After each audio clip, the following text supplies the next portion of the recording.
Everybody, welcome back to the Car Lounge. It's been like 4 months since we've done one. It's been probably 5 months since we had Dan on here, Yeah. because he always has nothing but technical difficulties. So tonight we got Devin from Roth's, Razzes, and Repacks are on here.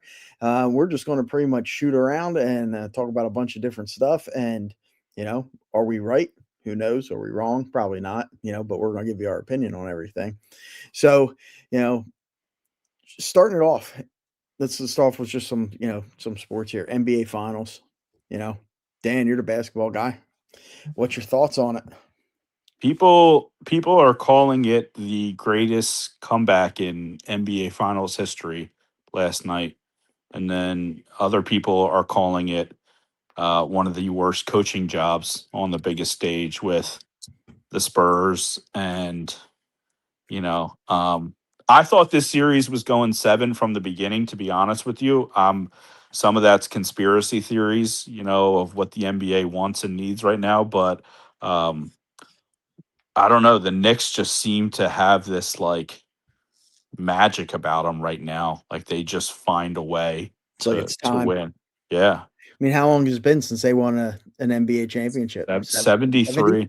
Yeah, Yeah. 73. Walt Frazier, those guys.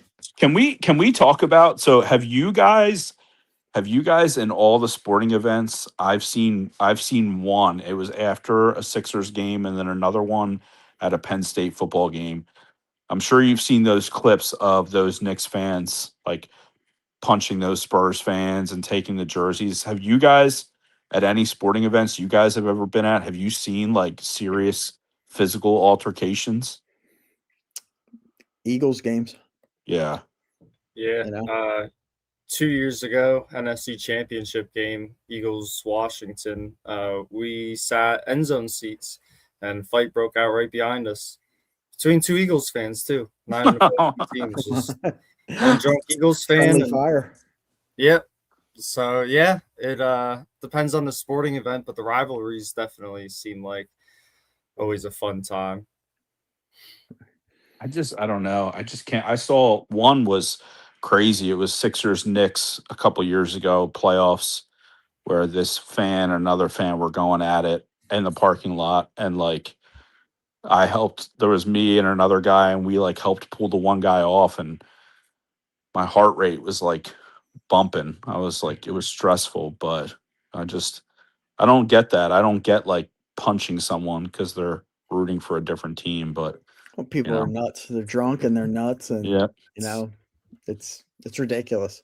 And that's a lot of times why I don't go to Eagles games anymore, because it's just like it's too much of a hassle. I don't feel like dealing with the BS and the crap of everybody.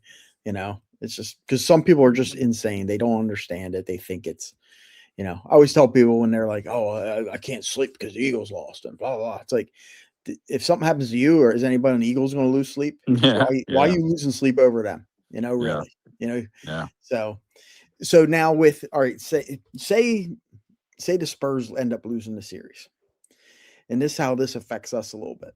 Last year it was like Wemby mania, everything was like big, and then it dropped when he got hurt. And now since the Spurs are in the finals, the stuff's starting to go back up again. I'm going to say this: when the Spurs lose, is his stuff diving back down again, or is it now like, oh, everybody, he was on the big stage now, and is it just going to steady off for a little bit with the usual dip in the off season and then jump back up once November hits? I mean, so everyone has said that they're ahead of schedule. Like that was like the big story that ESPN was like when the Spurs made it to the NBA finals, they were like one of the big articles when they beat OKC was like they were a year or two early. So I think his stuff is honestly just going to continue to climb because he got to this stage.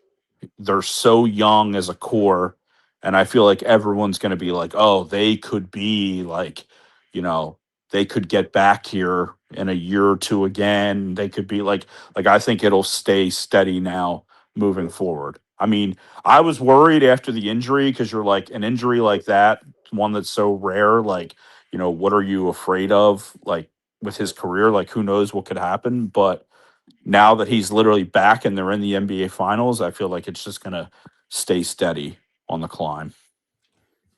Yeah, I gotta kind of agree. I think just the way like his career is projecting, like this year he was able to stay healthier than the last 2 years. So as long as he stays healthy, like the blocks record, he's gonna be right in line with that. Like I think his overall market, like him, Flag, I think these guys are gonna be every bit as collectible as like the rookie LeBrons and that. Um, Maybe not to like the rookie card level because there's a lot more like variations in that coming out. But I think overall, like the market will probably stay steady on them. Might dip a little for the off season, but I think enough people are now collecting them that his market's gonna be higher than it was. So you're saying by him getting to the finals, he's almost solidifying himself in like the level of the rookie cards you need to have. Yeah, I think like that mustard with like I said, like if you look on like a blocks per game, like he's right up there with like all time. Yeah. Career wise, as long as he stays healthy, like I said, you're talking top 2, 3 all time collectibles. So I would I would think that his market, especially on some of like the silver prisms and that, the way they are, like if you're looking at some of his rookie silvers, they're anywhere from 500 to PSA 10s or over $1,000. So And you think they'll hold yeah, if he stays healthy? Yeah, I think long term, I think they're gonna go up. Yep. Cool. Oh, we lost Stan. Went blacked out. I mean, for Oh, there he is. what he's been able to provide this year, and like he's such a freakish type player too, paired with, like we said, getting to the finals this early. And like, I mean, San Antonio was like a joke without him, like they were, I mean, people were like almost talking about how sad it had been like last year after and here they are in the NBA finals. They beat who I think OKC was the best team in the league. Obviously they beat them. So like there's no reason why it shouldn't just be Wemby mania for years, as long as the alien can stay healthy. Is he the best center in the league? Or is he the best player in the league? Put it that way. It's tough. Potential, yeah. I think like he has everything. Jokic is tough, like even best center. Jokic is, I think, just on a different level. The amount of difficulty he can make his shots at, as well as like his distribution skills. His defense ain't nearly as good as Wemby, but all around offensively, like Jokic is still kind of top tier. Wemby's a 7'4" point guard, though. I can't even classify him as a center. Like you got to write on the player part. Like he's a 7'4" point guard. The way he can dribble the ball. That's true. It's true. And yeah, the way he dribbles and shoots. I mean, his transition game is amazing. Yeah. I mean, back when when I was a kid, you didn't see Patrick Ewing doing that. So it's just a totally different game, totally different kind of players. So Did they have threes then? They had threes. Come on now. It's in the 70s. So I mean the ball had the laces in it yet, but they had threes. Oh man. Not that old. Devin doesn't find that funny. I know. He didn't even he didn't even crack a smile. He knows. Listen, a little over my head. I'm a 90s boy. Oh my god. You don't because see, or let's explain to Devin. Back in the day, like in the 70s, there was no 3-point line. Everything was yeah. twos. Well, yeah, even in the 80s, I mean, there was no, like, for parts of the early 80s, right? I don't know when it got implemented. Yeah, but it was probably early 80s. Yeah, my wait, guess. Devin, when were you born? What year? 96. Oh man, man, I was graduating high school. Wow, yeah. I was watching the Olympics. Yeah, I thought he was older than that. Damn. No. All right, so while we're on that, let's transition to the other hot topic. And honestly, I'm like tired of hearing about it. But PSA, like a 14 million card backlog, and we have a few cards there. So we're just waiting for a lot to come back. Number one, is this a business ploy to push them to their other companies, to push people to their other companies? Two, will everybody go right back to them? And does this make their product even more desirable since there's really not a lot coming back right now? So are their prices for their stuff going to even expand even more, make the gap even wider? Or is it pretty much going to be like people are just tired and like, hey, I'll try something else? Devin, what are you doing? Honestly, part of me thinks PSA just did it because why offer bulk submissions for less than what the regular submissions cost if you don't have to?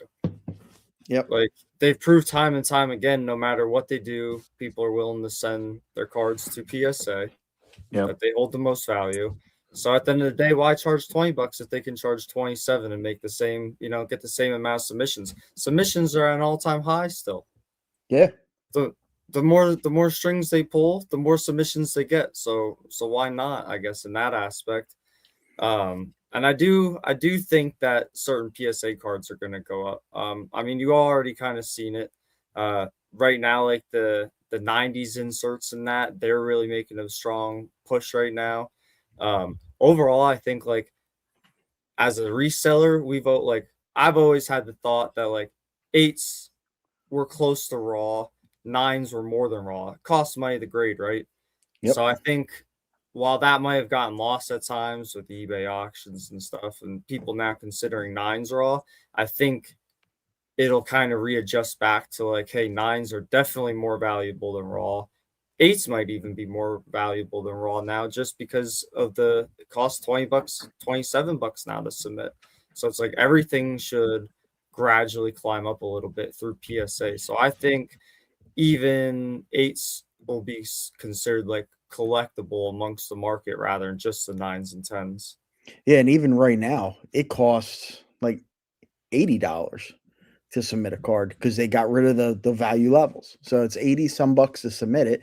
And then you got to remember, you got to pay their shipping and insurance coming back to you. So you're easily, if you send like 1 or 2 cards, you're over $100 a card just to grade it. And then on some stuff, if you get a 9, that card's worth $10, you know? It's like I was thinking about this yesterday. If you go on, and I was looking at on eBay last night, I was, if you try to go on there and buy some, you're like, oh, I'm going to get some PSA slabs or whatever, any card at a good auction price, and it's a little bit cheaper for you. You really just reset the comp is all you did. So you could say, oh, hey, I got this Wemby. It's worth $100. I got it for 80. You're really now in it 100% of the comps because when anybody, when everybody comes to buy from you, they want to see the last comp. So unless you have something you can sit on it and hopefully it goes up, but if you're trying to do a quick flip, it's not, if it's at least if you're buying on eBay or anything that publishes to say like Card Ladder or Market Movers, whatever you use, you just reset the comp. So is there even a way, unless you buy at a like live at a show or cash deal or something that's not reported, is there a way to even make money on PSA comps buying online on eBay? I mean, I just think that, like, to go back to the original point, like when you were talking about with the back order, I mean, they're the Nike of the grading system. There's been decades of people who that's what I have them on that level as. Like, people would complain about, it's not the same thing, but it's just like, oh, Nike mistreats its employees, or Nike does this with sweatshops, or is greedy and blah blah blah. Well, everyone still wears it. Everyone sees a Nike or Adidas thing at Marshalls or an outlet and they're buying the Nike thing. I mean, and PSA is, they're the Nike of the grading system. And it's a shame because, like, I don't know how much they really care, it seems like. But like Devin said, like, why charge that when they know they can charge this and they'll stay as strong as ever? Like you just said, like, all it's done is just bring them more business. So like they're almost like too powerful to fail, you know? Like, Yep. but So while we're moving on here, then talking about powerful, have you guys tried out Card Luma yet? I definitely I love the graphics. I saw the post and what it can do with the listings and everything like that. So Yep. I'm a So fan. so if you're an eBay lister, try this. Go to Carluma and right above me up here, like how I did that. There's a QR code you can scan that. It takes you to carluma.com. Carluma is a new product that you can list cards directly to eBay. It's more powerful, it's more accurate than Card Dealer Pro. We've used Card Dealer Pro in the past. We had nothing but problems with it. We tried out Card Luma. It's fantastic. It does all different types of cards. Gets them up there fast. It's accurate. It's built by a guy who is a dealer and a collector, and he got tired of changing all this stuff around. That was all mistakes. So check it out, carluma.com. Use code PALS Sports30. You get 30% off for your first 3 months. All right, so let me get done with that. All right, hottest thing right now is Pokemon, bar none, not even close. And I think a lot of it, especially with this whole PSA issue and backlog, is because of Pokemon. Because if you look at the numbers, everything is 3/4 of the stuff is Pokemon. That's there. So should PSA maybe cut off the Pokemon submissions and still allow guys like us to submit the sports cards? Why should we suffer because of Pokemon? I mean, I'm I wondering if it might be the other way around. I'm wondering if it could be that they cut us out and PSA could just become the Pokemon hub, and then all They, the sports cards have to go to their other outlets. yeah. they could, yeah, they could. Yeah, I think with the growing trend, I mean, if you look at like the rising prices, I think there's more valuable Pokemon cards right now than there are sports cards at times, unless you're talking the high end goats, Mahomes, Brady's, Otani's, Judge. There's not a huge market for a ton of stuff. Where I feel like the Pokemon, yeah, I see like all the mega evolutions and like it's buku bucks, and I think condition means more in the Pokemon world at times than it does in the sports card world, especially for raw cards. And so I'm curious to see. I think that like maybe we lose our outlet for PSA. And I get confused because like when we go, like we were at a show this weekend, and they were saying people were just wanting to buy raw Pokemon. They didn't want it slabbed up. Is that because they're trying to slab it and create more of a distance, more money that they can flip it for? Or do they truly, most people like truly not care? I don't know the thought behind it because I don't understand Pokemon at all. I Go just ahead, think Dan. I just think like there seems to be over the last 6 months, I don't know what has changed it per se, but it was always like pretty front and center, but now it's like front and center and like aggressive at these shows. Like Mm-hmm. now it's like big time cash deals or people like swooping in and like buying up entire collections or boxes. Like to me, I think that was the biggest change. Is like a year ago it was like you still had it and it was still like something that we would like look around and we'd be like, wow, like I don't really follow it much, but like it's got to be crazy because all these people are now.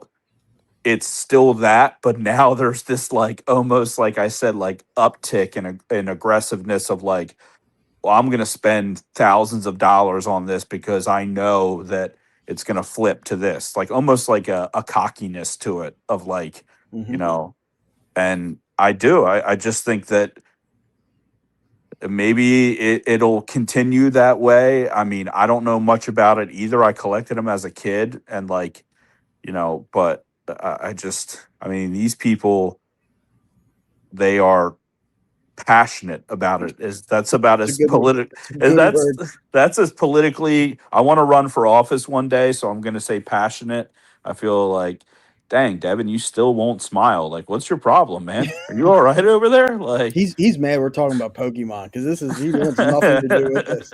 He's like, you guys are wasting my time right now. I'm missing Nah, it too, but man, I'm still smiling. Like, geez, like, So just here trying to here to soak it all in, figuring out how I can make a buck off of all Pokemon. right, all right, all right. well, A businessman.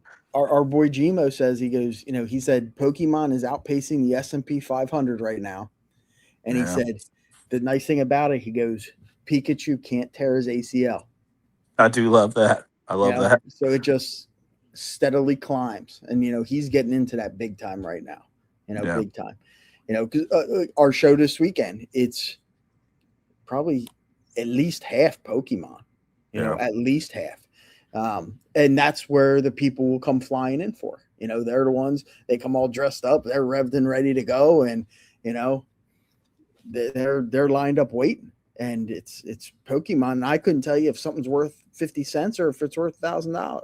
That's what that's what I worry about. But Nick, I will say the one thing that I feel like that you've done a great job of with our shows is like taking some of that feedback where like guys will literally like two Pokemon tables will be sandwiching in a vintage sports card table, and it kind of gets lost in the shuffle, or vice versa. Like a Pokemon table is, and I think you've done a good job of like trying to section both of them off. And that's not an insincere compliment. I know you hate compliments. I actually mean that. So, Well, and that leads right into our next topic that we had. It was all show setup because that was a big thing. Like we have a few big ones coming up, and I was torn to be like, hey, we're roughly half 50-50 sports Pokemon for those shows. I'm like, do I make one half of the room Pokemon? Do I make the other half the sports? Some guys want that. They say that would be the best thing. Other guys said no, because then it keeps everybody from walking by your table. Yeah. And I was like, I kind of get that. So, that's that's one of the hardest parts, is to see who you put where. And sometimes those guys need to mix, because, there's some people who don't like one another. And yeah. so, you got to make sure you put, especially if you're back to back, if your tables are back to back, like I want to make sure Devin's not near somebody that Devin doesn't get along with, even though Devin pretty much gets along with everybody. But, you gotta build a flow, and because you want people to walk by every table, because who knows, sometimes I might buy a Pokemon card. I don't know how much it is, or what it is, but I like to see everybody's stuff, So the biggest question I've been getting lately, especially for this Saturday coming up, we have probably like 10 or 15 vendors who this is their first show. They haven't done a show before, and they're all Pokemon guys. But then they asked me, what's the best way to set up our table? And I know Dan and I are more like classic. We put the table thing down, we put the showcases out, and there's not a lot of hoopla in it. Hell, if we even have just like all the basketball stuff together, that's a win. Devin's more intricate than us. He probably like lays his stuff out at home and practices his setup. Don't call me out like that. Do you do it? Yes, he does. Oh, he talks Just about every night. Listen, you want to talk about intricate? I set up my showcases days ahead of time, and I'll take pictures. That way, show days, I just open up my phone, go to my go to my photos, and I can lay out my showcases in order the way I had them the night before. That way, like, everything looks nice, it looks clean. All my T-Laws are in one spot, all my Herberts are in a different spot. Like, everything's organized. What's your and here's where we're going to learn from you. What's your thought process behind it? What do you put with, like, what do you put together? Like you say, like whatever, T-Laws, Herbert, like, who do you put where? Do you put more expensive cards in the front, in the middle, or closest to you? Is there a science to it? I personally would like to think yes. I've seen guys that have a lot of success just throwing stuff in cases. I like to separate mine by sport first and foremost. So I'll have a baseball case, I'll have a basketball case, I'll have a football case. Those are really the 3 sports that I deal with. For the most part, it's usually 2 cases per sport. Then I'll put all my case hits together, all my autos together, and honestly, I have been a little mixed of how I do things recently. The higher end cards have been putting towards the top of the showcases. I've learned that's kind of proper etiquette in case somebody decides they feel that it's okay to try open up one of your showcases. At least your more expensive cards are further to reach compared to one of the cheaper end cards in the showcase. So I don't know. That's kind of how I've done things. I've tried to keep, as far as sports go, like football, I try keeping my quarterbacks together, my running backs together, my receivers. Uh, Even like going with the whole room setup, as far as like I'm a true believer in making things easy for the buyer. Like, at the end of the day, like, all the vendors are setting up is to sell stuff. So like we want to market to the buyer of like making things easy for them to find what they're looking for. So like for me, if it was a 50% Pokemon show, 50% sports, like I personally like the shows where they're separated, because guys that are strictly looking for football, they'll go strictly for football. They can focus their time, energy, efforts. They're not just walking around looking at stuff they don't want to look at, and vice versa. And the guys that like both, well, they will walk the whole show if they know that it's can be found there. They'll walk the show. Mhm. So yeah, I think it's just about the effort put in at the end of the day. If you just throw stuff in cases, you don't sticker your cards before cases. I've learned you might not get a lot of love at times during the shows. You take the time to, look your stuff up, know what it's worth, kind of figure out an order that looks eye appealing and that makes it easy to find stuff for both the buyer and yourself. If someone says, "Hey, I'm looking for this particular person," you kind of have a heads up of like, "Hey, I know where in my showcase I can go find this stuff," not just searching around yourself. Now we get it. We get it both ways with, um, like they want to. When you say sticker it, do you put the price on top or do you put the price on bottom? I do mine right on the front, right on top. Uh, I like being transparent. Uh, a lot of times, more times than not, people come up and they'll look at cards on eBay or however they may comp a card. Um, there's some buyers that don't. There's some buyers that see a card, they know they want it, and like they'll buy it. But other times, people are gonna put in a little bit of work themselves anyway. So it's I like giving them a starting point, and it's we're not spending time on a deal that we're not close on. Yep. I always tell people, hey, if your offer is close to my sticker price, there's a good chance we'll be able to work on something. If your offer is significantly lower, like don't be offended if I say no, thank you. Now, when you price out, do you go to like whatever when you do it that like what you're doing for this weekend? Do you go a little bit over comp to know that you have some play? Because I know people who do that. They'll go 20% over comp on the sticker. That way, their thinking is the guy will work me down 20% and then I'll get 100% comp. But the people who really know that still they're going to work you down. You're going to be 40% lower than your sticker. So where do you usually fall with that? Are you usually pretty much in line with comp, or do you give yourself a little wiggle room?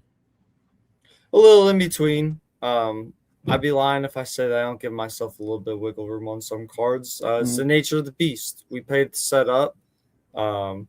Obviously, like we talked about before, if, for instance, if you buy a card on eBay, you're that comp. So there's no money to be made. But if you firmly believe that that card's worth more money, like nobody's stopping you from putting that card out of show with your own sticker price on it, and if it sells, it sells. So yeah, I like to leave myself a little bit of wiggle room on most cards. There's other cards that I want to sell fast or that may not be as popular or has a comp that I don't necessarily agree with. There's times that I'll sticker it like at that comp or below that comp or what I feel that card's truthfully worth. That I would say is the most important thing is like value your stuff at what you think it's worth, not just because there's one bad auction sale is not the end all be all. Yep. So, leading us into our next little advertisement here. So, if you want to save some money and we talked about grading cards already, you can try c3grading.com. Use code PALS at checkout. It gives you $1 off each card. C3 is built for collectors. So, man, if you've like got all my PC stuff, most of it, I have through C3. It's a good way. The $9 a card includes return shipping, color matching labels. So check them out. You can scan the QR code again. That's right there. You can check that one out.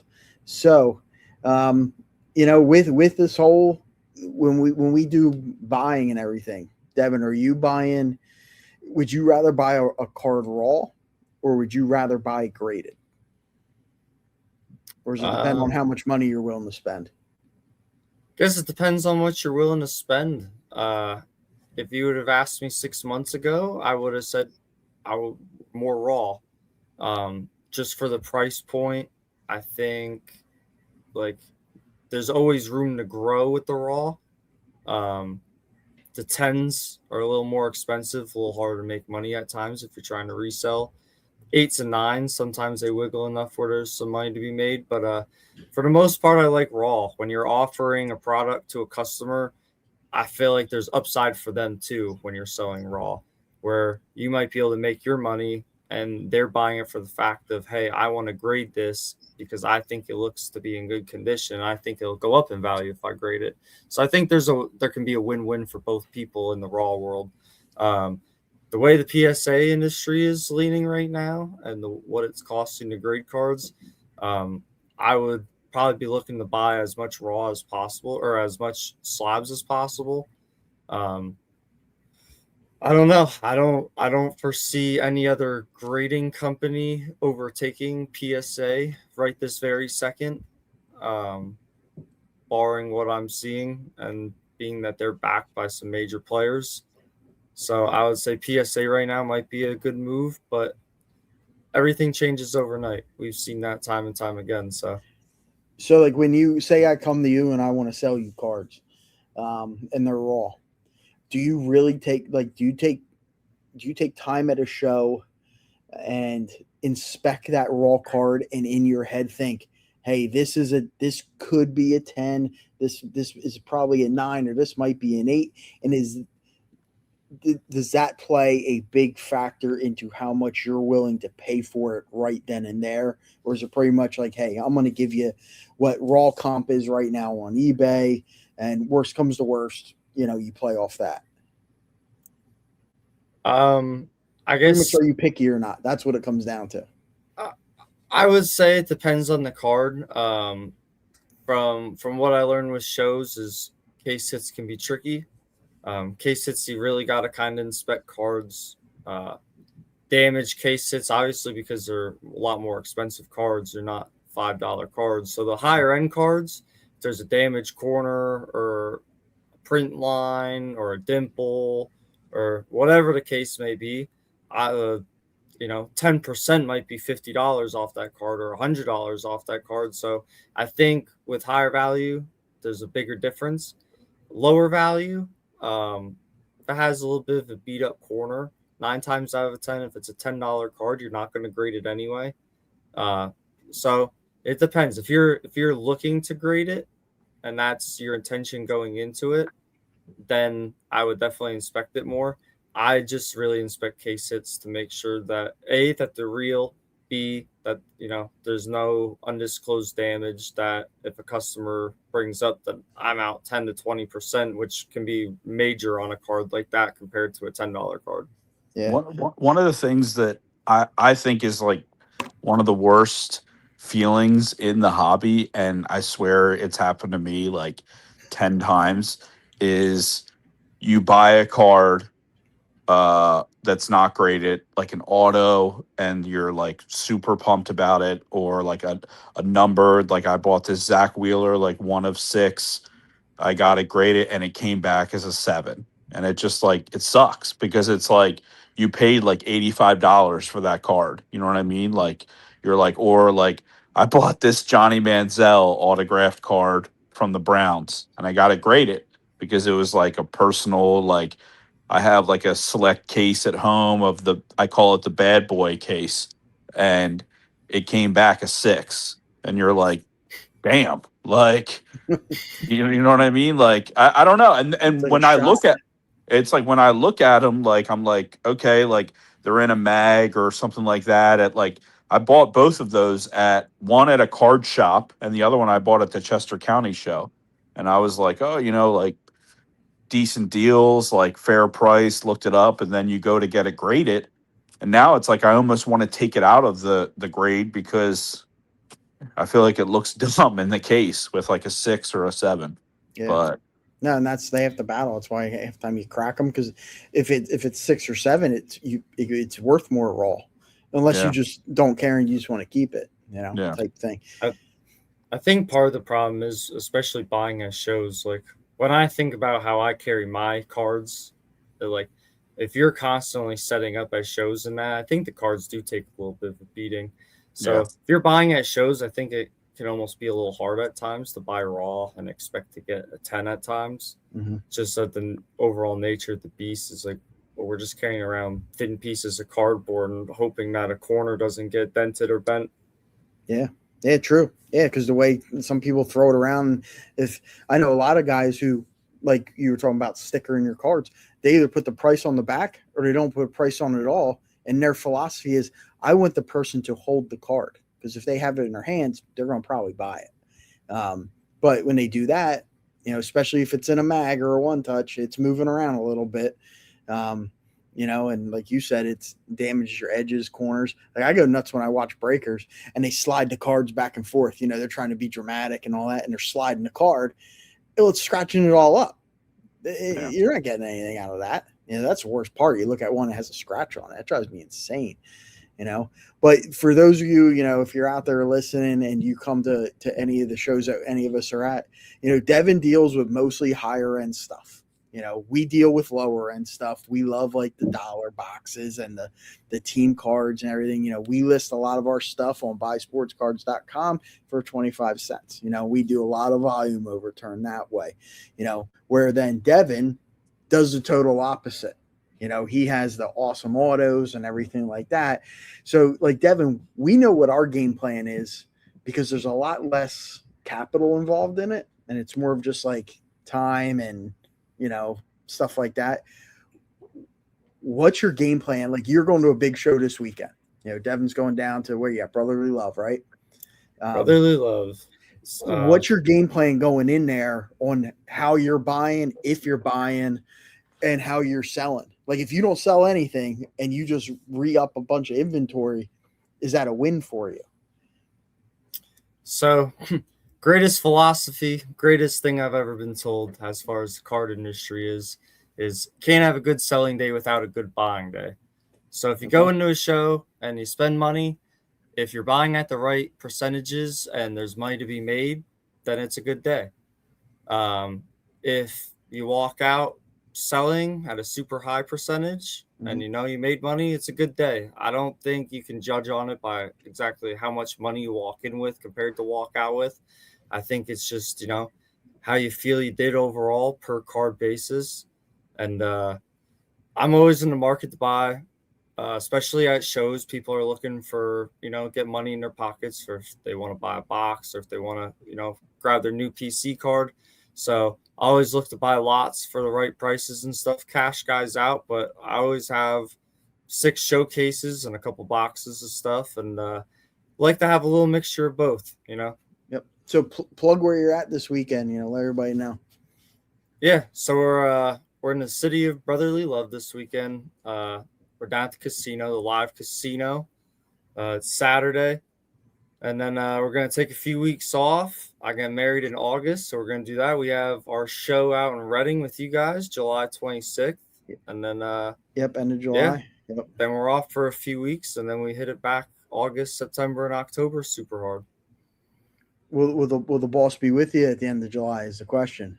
Or is she will be with me. She'll be with me. I really honestly struggle to set up without her. Yep. If anybody knows me Yeah, if anybody knows me at the shows, I credit her. She's a big part of everything that I do. She gives me the chance to do it, and Cool. No, that's what it's all about, man. You gotta have somebody who supports you. heck yeah. So, plug your page. I'm gonna try to get a link up here quick. Yeah, for you. follow Ross Razes on Facebook. Just about 1,000 strong 1 year in, so it's all organic. We're getting there. You can take super cheap chances at cool cards. Normally cards like $100 and less. Cool autos, some case hits, and that. So real cool way to win some cool cards for cheap. Yep, cool. Let's see. Coach Hoff is back again. That's right. Keeps logging on and off. Guess who's back? That's right. Good. So Devin was just telling everybody where he's at this weekend. Facebook plug and everything like that. We have our show this weekend, the Chesmont show at the Norco Fire Company in Pottstown. Dan and I will not be setting up at that show. We're at the point now where we think it's more important for us to actually run the show. We're getting a lot more tables at these shows. We have 80 tables at this one. So we're running that business end of it, but we will be walking around buying. So that's the other nice part is, it's a total buy show for us, so if you're hearing this and it's before Saturday, log on, get your ticket now, or you can get it when you get there. So any last comments or parting remarks there, Coach Hoff? No, I mean, we'll miss you this weekend. I won't be able to buy a Dallas Goddard auto like I normally do off of you, but no Dallas Goddard, no AI this week. All right, that's fair. So hate to break it to you, but we'll definitely get together in July. Yep. The Reading show is going to be awesome. Every PAL show is always top notch. So sad that I have to miss this week, but we're going to hit it hard next time. Yes, sir. It's business, man. You got to do it. You got to go where you're going to sell the most. That's the key. That's right. And he's got the big boy stuff. He's go to the big boy show. It's just the way it is. That's right. So listen, don't count yourself short. You guys are doing great. We're working at it. Yeah. When are you going to tell the missus that the surprise July show at the Reading Phillies is parlayed into your wedding reception and that I don't know. That might be a day of kind of thing. Yeah, that'll be fun. So, that would be fun. Yeah, we'll both be there. So yeah, exactly. Brock was excited. He got that invite, and he's like, "I'm invited." I was like, "Says it right on it." Yeah, 100%. He's like, "This is my first wedding." Gotta have my guy Brock. So yeah, he's excited. So, but all right, guys. So I'm gonna shut her down here. Hopefully we'll get a little more consistent with this. That's our worst part is inconsistency. So we're looking to get a little more consistent here. Get this thing. It's going to be on Spotify, Amazon Music, Apple, and YouTube. So smash that like or subscribe button, whichever one you're on, so that way you get notified when we do put something else on there. All right. So Devin, good luck this weekend, brother. Awesome. Thanks. You guys too. Hope you have a good show. All right. All right, man. I'll see you later. Later.